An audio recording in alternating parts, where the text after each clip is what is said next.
teman-teman, Assalamualaikum warahmatullahi wabarakatuh.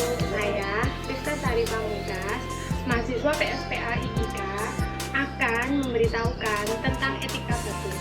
Namun sebelum melanjut ke etika batuk, saya akan menjelaskan apa sih itu batuk.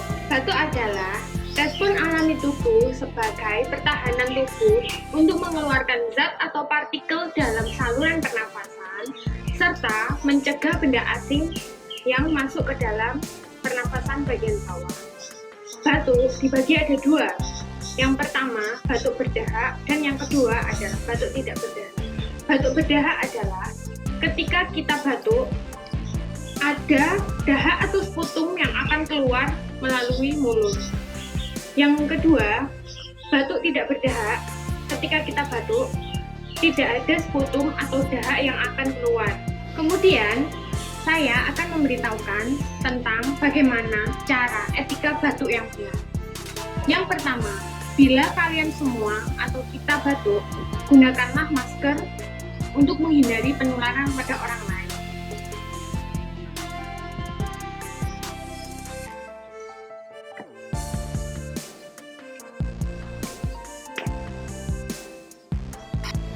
Menggunakan masker untuk melindungi diri kita dari penularan kepada orang dan juga benda-benda asing yang mungkin dapat mempengaruhi atau membuat kita menjadi batuk.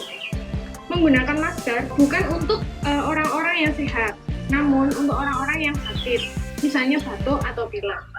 Cara yang kedua, ketika Anda atau kita semua batuk, tutuplah hidung dan juga mulut Anda menggunakan lengan atas bagian dalam, seperti ini.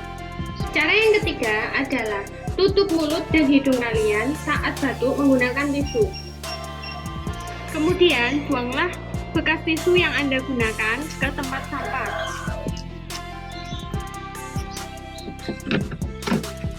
Kemudian setelah membuang tisu tadi, kita cuci tangan menggunakan sabun dan juga air mengalir.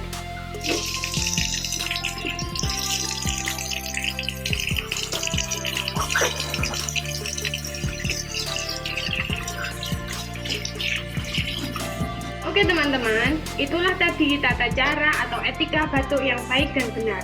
Semoga bermanfaat untuk kita semua dan semoga kita selalu sehat. Terima kasih.